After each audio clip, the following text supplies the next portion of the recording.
Hey there, everybody. Hey, Jeff. Kathy Carter. Kathy Carter. Hey, Jeff. Hey, everyone. Welcome to our live interview today with Jeff Morrell. I'm just super excited to have Jeff. Jeff and I have known each other in the business for a little bit. He's out there in Colorado Springs and obviously here in Nashville. And Jeff, hey, thanks for being our guest today. Happy to be on here. Thanks for Yeah. asking me. I appreciate it. Absolutely. You're a rock star out there. So, I put a little bit out last night about, like what you've done in real estate, just a little blurb and kind of like how life hit you. So we're going to talk about that part a little bit later. But why don't you just start by giving us the highlights of your real estate journey? Tell us, a 2-minute overview there. Yeah, for sure. So my wife and I have got 2 daughters. We moved to Colorado back in December of '99. My wife's family was here, and we wanted to get our kids closer to grandparents. We were living out on our own, and so we moved here. It was going to be here in Indiana, where I'm from, and we'd come to visit Colorado a few times, loved it, so we decided to make a move here. My father-in-law is a real estate developer, and I really didn't know what I was going to be doing when I got here. It was still kind of up in the air with some things, and he and I were out walking one day, and he's an excellent photographer, does all kinds of outdoor photography. And he's like, man, I've been so busy. He says, I don't know what you're thinking about doing, but this cell phone strapped to my hip, I'd love to give it to you and teach you what I'm doing so I could travel more, take more, photos and do things, whatever, start living. He didn't tell you that was a lifelong thing, did he? Strapping the phones to our hips. Yeah. So anyway, I'm like, my wife and I, we prayed about it. Like, it sounded good. Like, yeah, let's do it. So I started working with him. I worked with him in real estate development for a couple, 2-3 years. 9/11 hit, and his projects just came to a screeching halt. There was just, everything froze. And so for about 6 months, he was paying me, but there was nothing to do, and I'm like, okay, I'm still on a salary because I'm his son-in-law, and I hated that feeling. So I went and got my real estate license, and then started doing residential sales January 2002. Started a small independent company here in town, was there for 3 years. My third year, because of a really good coaching program I was in that I really just plugged into, I did 72 deals, by myself my third year, and it about killed me. And my wife was helping me a ton already. So she went and got her license. We went to Keller Williams. We built the team, had a very successful team there at Keller Williams for 5 years. I ended up leaving there in 2010, went back to an independent company, mainly because of money. We can talk about that, but was there for 7 years. And then 4 years ago, a buddy of mine, Sean Sturrock, reached out to me and asked me to take a look at the EXP, which if somebody called me today, I'd certainly go, you don't know what you don't know. I'd go look at something. I've always been open to looking. And so I went and looked at it. I told Sean, like, there's no way I'm moving. I've been there, done that, the big companies, but I've certainly taken a look at what you got. And a week after I said that, we made the move because it just made too much sense. Yeah, so I've been here now for 4 years. We've been here, be 21 years now in January, in real estate. So grateful for it. As crazy as it can be sometimes, it's been a good business for us. Yeah, no doubt. Well, let's go back, because there's going to be, newer agents listening in, and there'll be some experienced agents, that listen in or maybe even catch the replay. So if you could go back, Jeff, as a new agent and tell yourself one thing, like, what would you tell yourself?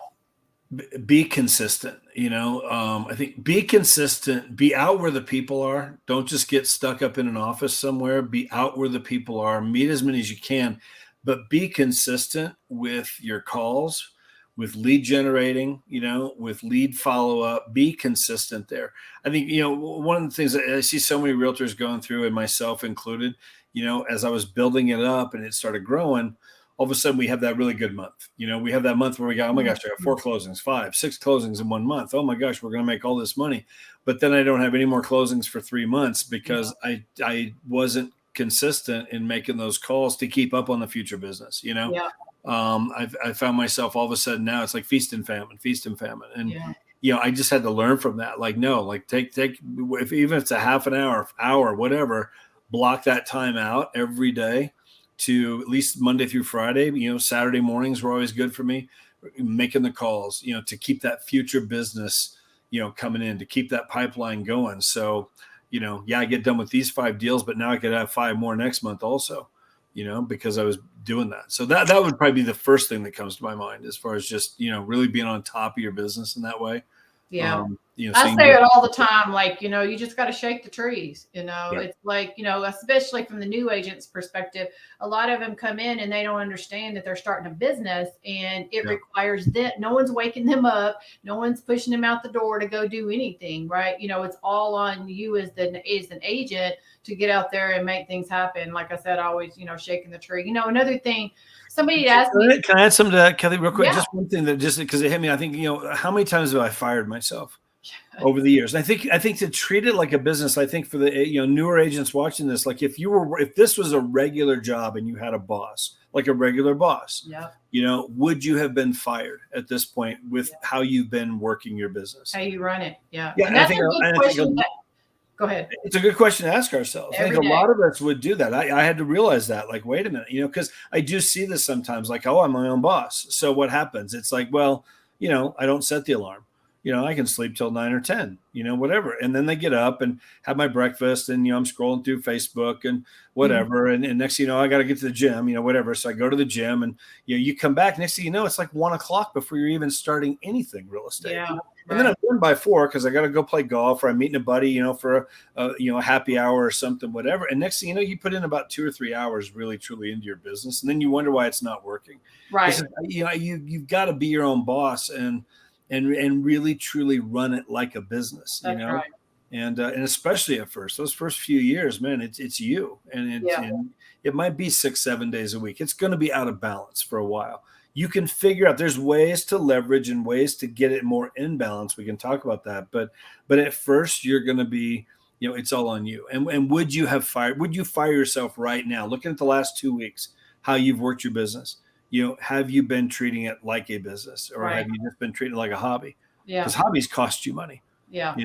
Whatever. A business will pay you and can set you up, down the road for the future. That's right. That's a good question, to ask ourselves every single day, and I heard that a long time ago as well. It's like, hey, wake up every day, or at the end of the night before you go to bed, like, okay, based on what I did today, would I fire myself today? Okay. Yeah. So what am I going to do tomorrow? If the answer is yes, what am I going to do tomorrow to make that different?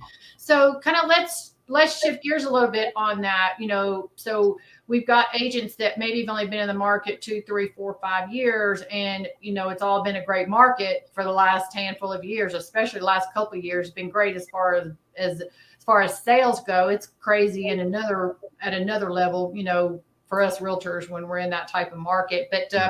But what advice would you give to agents, as the market started shifting right now, the last couple of months, like what advice do you give to agents that, maybe they weren't around back, in 2008, 9, 10, like we were, and we've been through a couple of different shifts, that one being a big one. You talked about 9/11 being another, type situation, but what advice would you give to those agents that, like how to prepare for the market that's beginning to shift? Right. Just quit. Just kidding. I'm kidding. Throw in the towel. You're done. No, you're not. No. I think here's the thing. I think like there's nothing about this market to get into panic mode over. Yeah. What I'm seeing, my first, when I started in 2002, the first 5 years I was in the business, I mean, and I'm not saying this was the same all over the country, but for us here in Colorado Springs, I remember our average days on market was like 40, 45, somewhere in there. That was the average. There was about 3,500 homes on the market, whatever. Like, okay, now we're up to maybe 20, 21 days on the market, and people are like, oh my God, what's happening? What's happening? Whatever. We're up to 1,500 homes on the market. Oh my gosh, what's going on? It's like, no, calm down. We're kind of going back to just what I think of as being normal. Yeah. These last 2 and 3 years have been completely abnormal. Yeah. And so I think these newer agents and stuff, like, number one, I think, just you've got to learn how to, don't panic.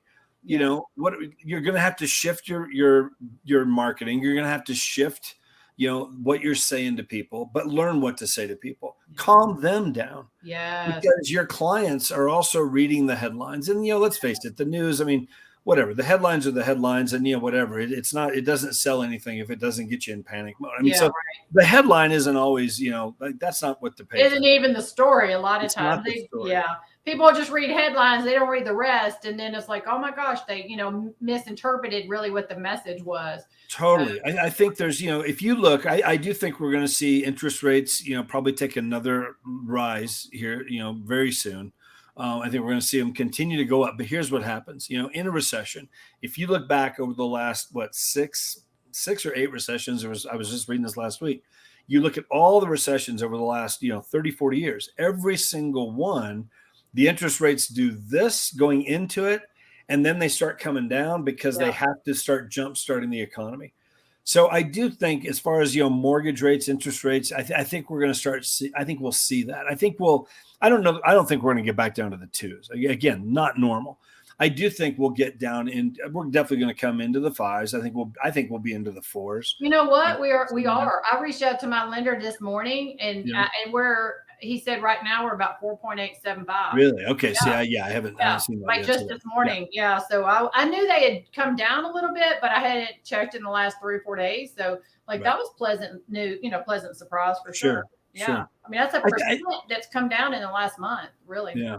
I think, get with, you always want to network in this business anyway. I mean, I've got lots of relationships with realtors in all different companies over the years.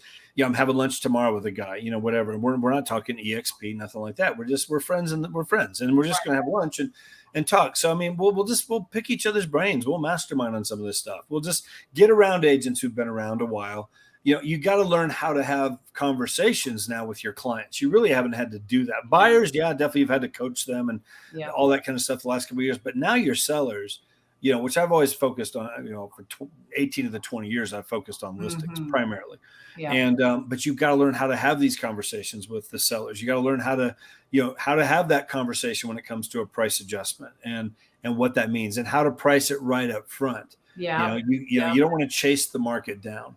In that sense. And so there's just different things. There's different skills now that have to come into play that we haven't had to have the last 3 years. But those of us who've been around for 20 years, whatever, you pull that one back out of the toolbox. You haven't used it for a while and clean it off. And now you got to use that tool again. And so I think, a lot of the newer agents get around the right people, get the right coaching, get the right training, collaborate with the good agents been around a while.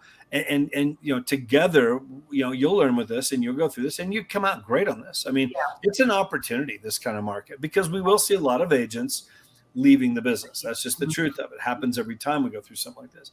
But the good agents will stick around. Now, let me say this too. You're a new agent. You've been around for a couple of years and you're going on a listing appointment.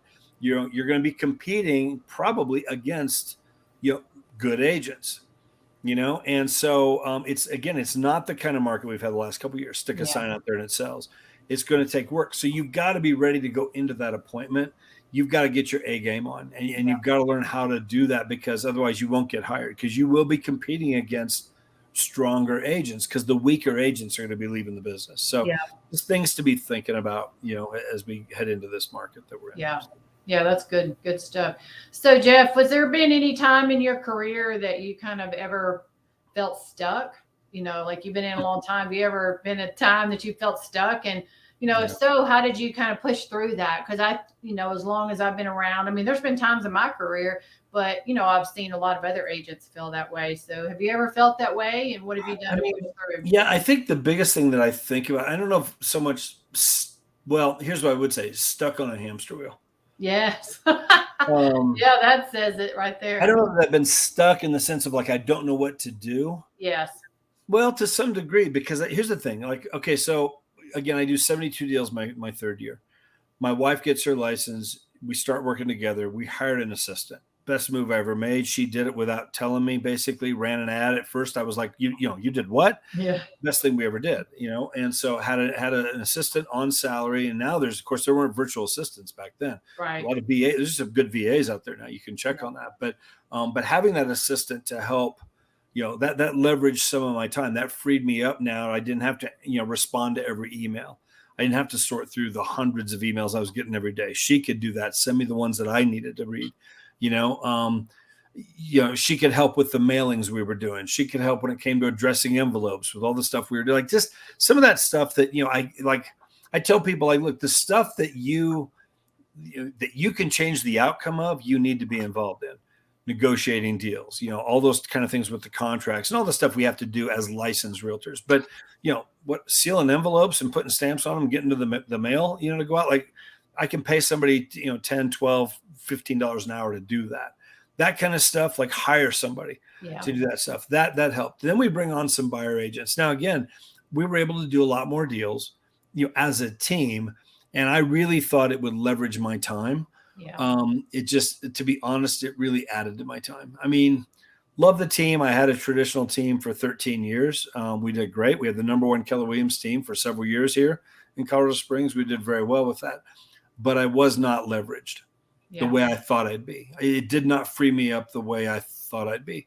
And I remember January 1st, that first week of January, everybody's all rah. It's a new year, new goals and resolutions.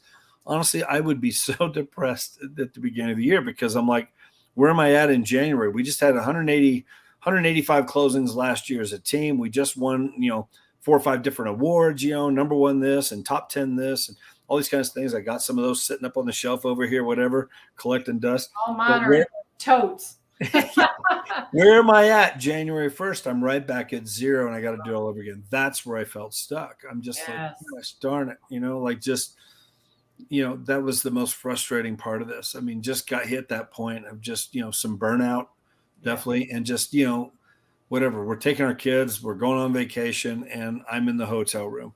We took our kids to Disney World. We were there for 10 days. They had the time of their life. They were 10 and 8, and we did it up big. And I feel like that's how you do it. Whatever I want to do it. I want them to experience the best of the best and all this stuff. But I remember for the 10 days, telling my wife, I'll call you when I get there, because where am I at? She's at the park having in the hotel. I'm in the hotel room till 4 o'clock in the afternoon, putting out fires back here in Colorado Springs. I'm not on vacation.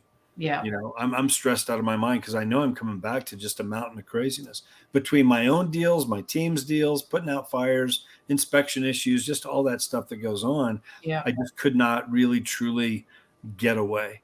The way I thought I'd be able to, with my team. It added more marketing cost. It was more hours. Well, kind of now more, even more kind of, even another level of stress and headache because now you're worried about like, okay, do I have enough leads coming in, not only for me and my family, but, now for my team. So there's a whole nother dynamic and I'm going to circle back around to that in just a second. But, I wanted to talk about, back in 2015, you had gotten diagnosed with, with prostate cancer. Thankfully, they caught it quickly enough. And caught it early. Yeah, for sure. Clearly, you're doing fabulous now. But, as a realtor, and your wife, Lane, just like Steve, works with me, my husband. But, when we're 100% commission, you mentioned the roller coaster ride of, the up and downs. Like you might have a great month and then you might go 2 or 3 months without because of the roller coaster ride.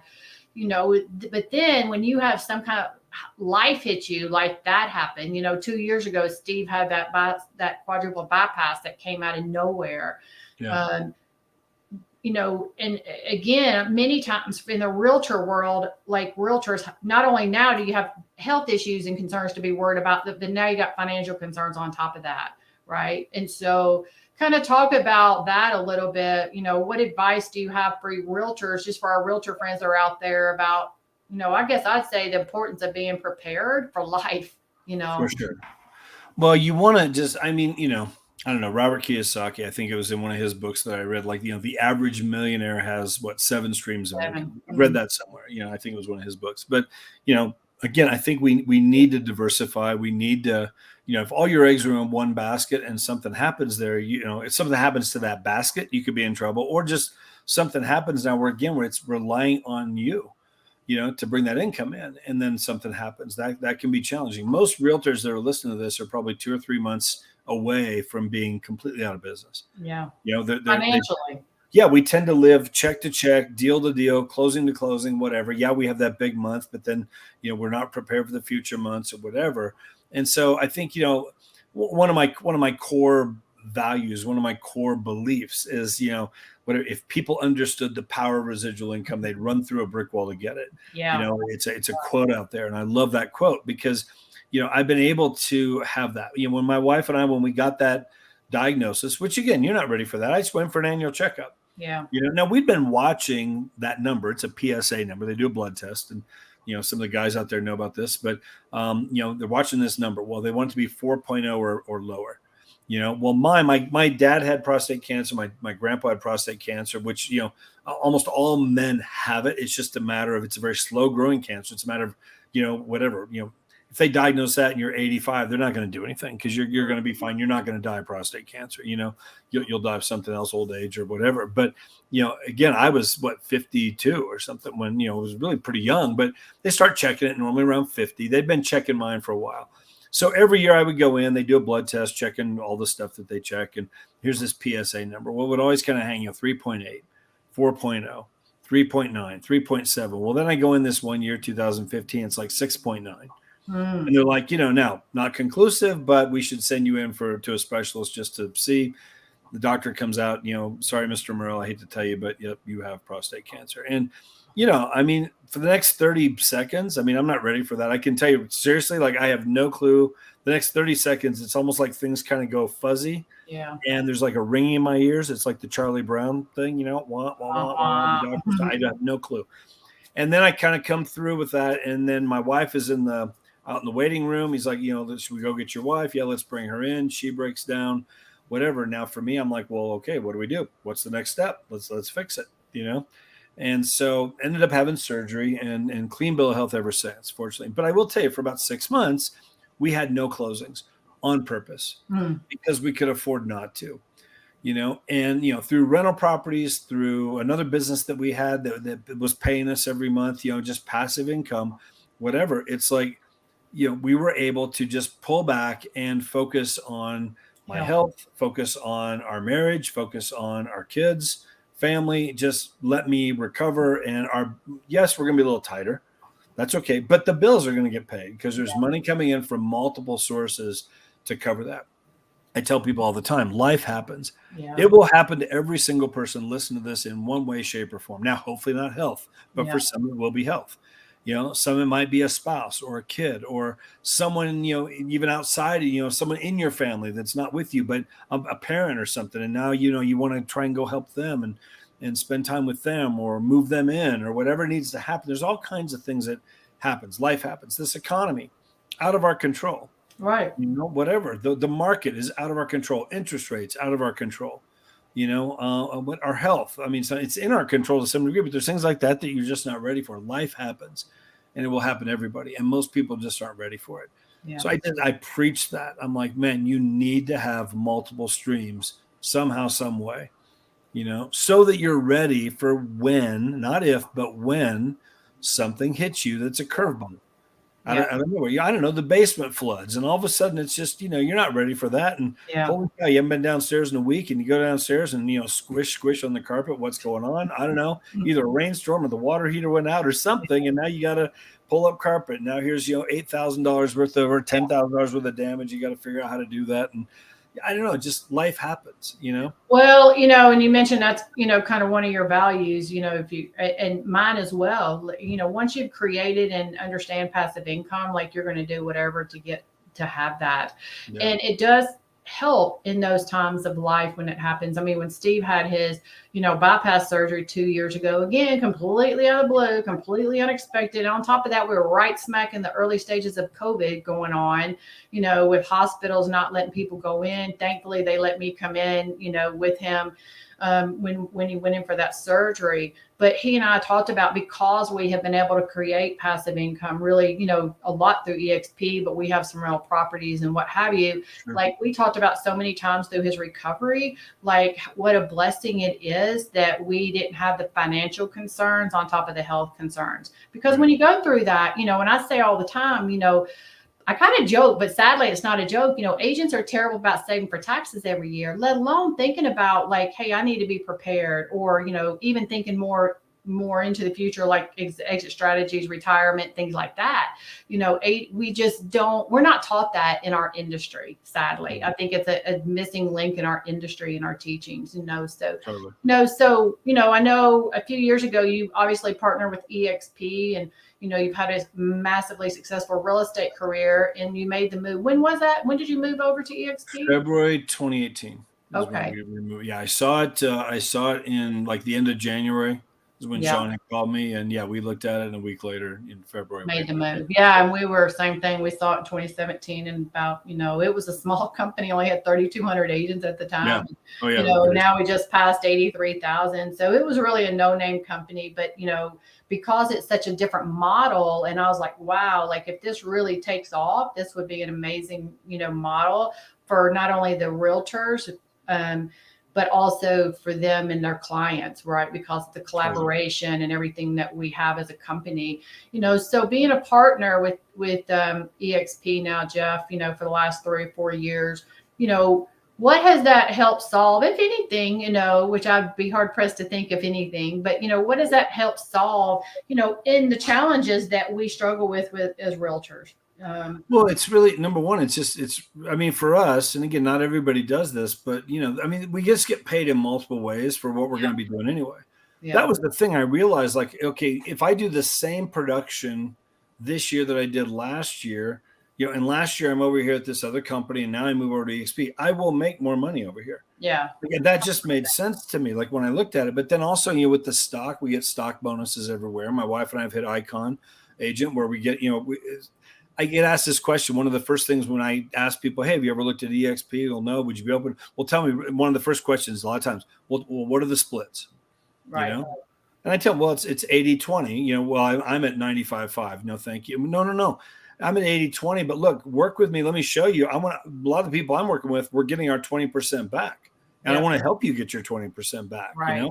Yeah. And so there, and then there's ways to get over 100%. That's where I've been since I've been here. So they're paying me to be here. I've never seen that before. Which doesn't even sound like it makes sense from a business perspective. Yeah. Exactly. I think, that's not possible. But how can the company stay in business with that? That doesn't work. What I'm telling you, there's ways to do it. We're going to show you how to do it. We'll show you.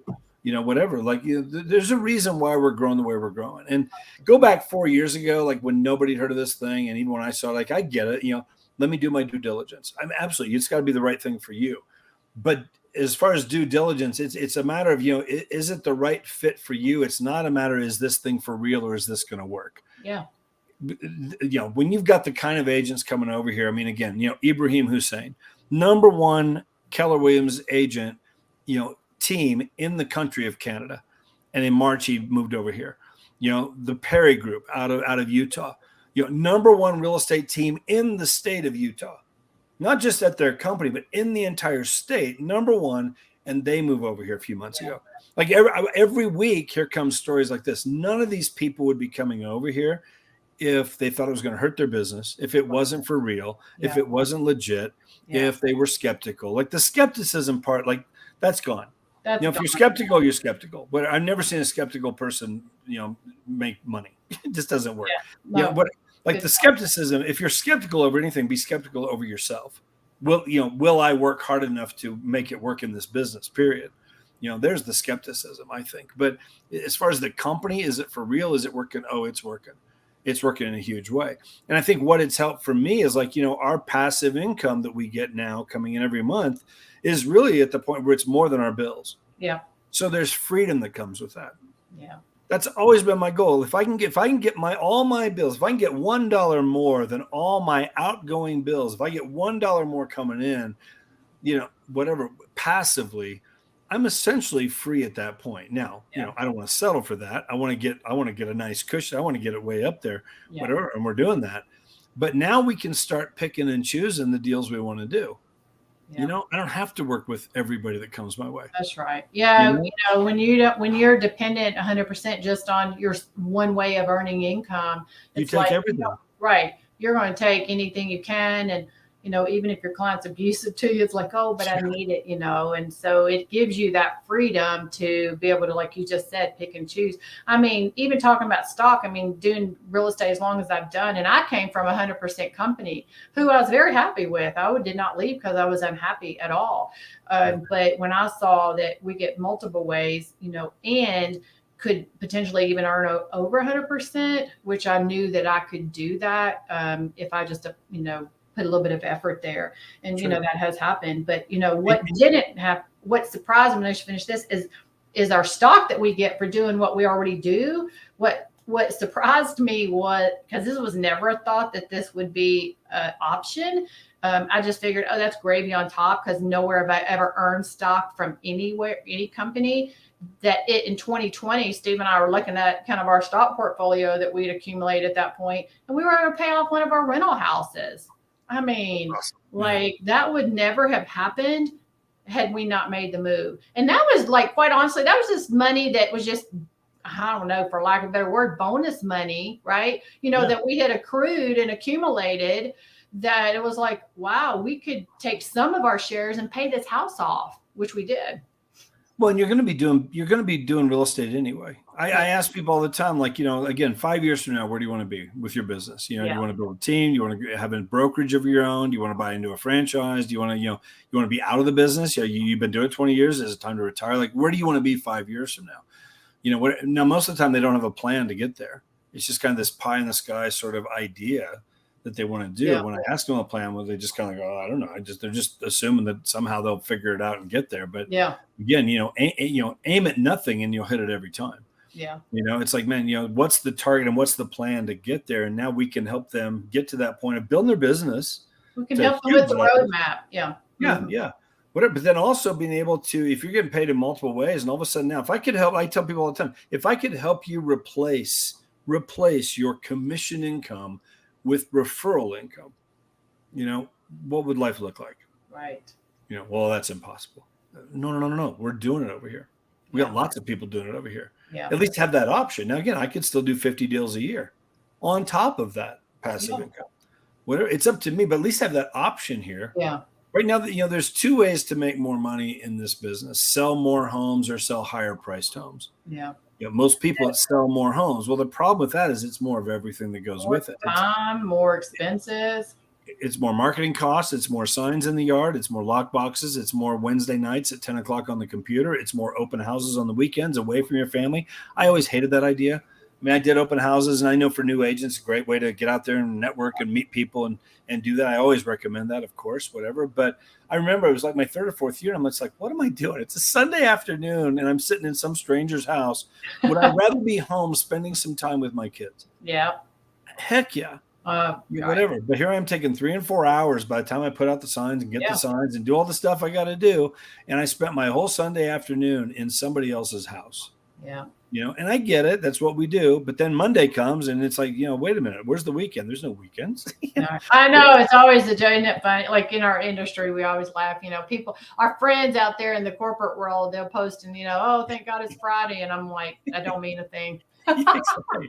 In the real estate world, it does now because we've been able to build a different kind of business, a different model, and like you said, work a lot off referrals. But for many, many years, and that all just comes, and that comes to me when you're surrounding yourself with people who are outthinking you, right? Who are doing bigger things than you. It's I believe in that saying that says, you've got to be around people that outthink you. Because they're the ones that are going to help lift you up. They're going to pull you up. They're going to have you think of things, that you may never have even thought about.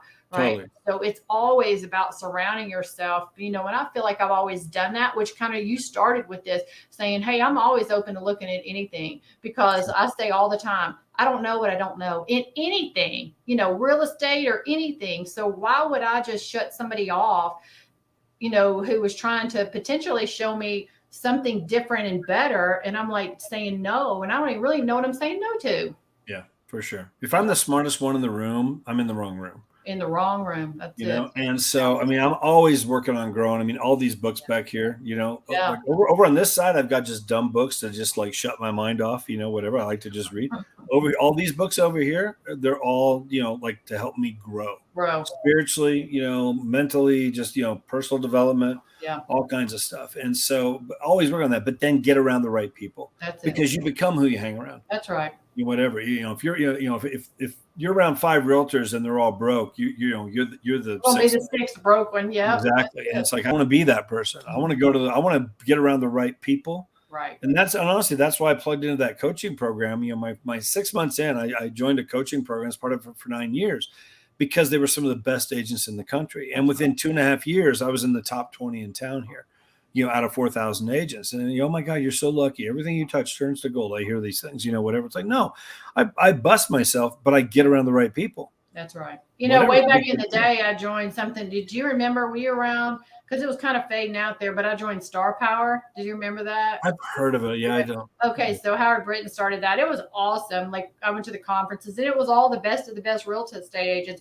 Then I joined Craig Proctor, at the high level, which is, I know, the one you were into. We never knew each other through that program, but it was always the top agents, and they were coaching at a high level. And so I attribute a lot of that as well to my success. But it's around, it's about plugging yourself into, around people that are doing things bigger than you so that you can learn from them. And so, what I'll just wrap up with, if you're listening and Jeff here, I'd say, and you want to reach out about partnering with him or partnering with myself, just reach out to us. And if you know us, like, you can hit us up on any of our social medias or, obviously, if you've got our numbers too. But, Jeff, I just want to thank you so much for sharing your wisdom and your knowledge with us. And, Sure. You're one of those people that, I love just to be around, the opportunities that I get to be around, because you're one that, is always thinking bigger and growing. And those are the people that I like to surround myself with, for sure. For sure. Well, I think, and just, I don't know, we're having a blast. I mean, we're having a lot of fun. The fun has come back, Yes. I mean, that burnout factor went away. Yeah. And having a lot of fun. And part of that is just being around the right people, because everybody's, we're all lifting each other up, and it's just it's such a positive environment to be around. But I will say this too, I mean, when I saw this 4 years ago, I was like, I realized then, like, wow, I was like, what if this thing goes? I don't want to miss it. That's the question. I'm like, I knew I wasn't locked in here. I could always go back to where I came from. Let me give it a year, see where it goes. Whatever. I still do my business the way I always did. Nothing will change there. I'll still do 30, 40, 50 deals this year. Yeah. Let me go try this and just see what happens. And if it's, if it's not what I thought it was going to be, I'll go back to where I came from. What do I have to lose? It looks like I had a whole lot to gain. And I will tell you, without question, I'm more excited today than I was 4 years ago. Yeah. It's been the absolute best business decision I've ever made in your real estate. I say that all the time too. 100%. I say that. You ask everybody over here, that's what they'll tell you. I'm just telling you, that's what they say. And the ones that have hesitated, the ones like, well, give me 6 months, give me a year, give me 2 years. Let me do my stuff, whatever. And they don't come up. I should have done it when Jeff first showed me. Yeah. What's the one regret you have about EXP? Well, I should have done it a year ago when I first saw it. Yeah, when I first saw it. That's what I hear from everybody. I'm like, I'm not hesitating, because what if this thing goes? And it's gone way beyond what I thought it would do. Yeah. I can't imagine where we're going to be 4 years from now. Oh my goodness. I know. We're excited to be on the ride, aren't we? Yeah, for sure. Kathy, thank you. I appreciate you asking me to be on here. Absolutely. Enjoyed it. Thanks so much, Jeff. Thank you. Thanks, guys. Bye, guys.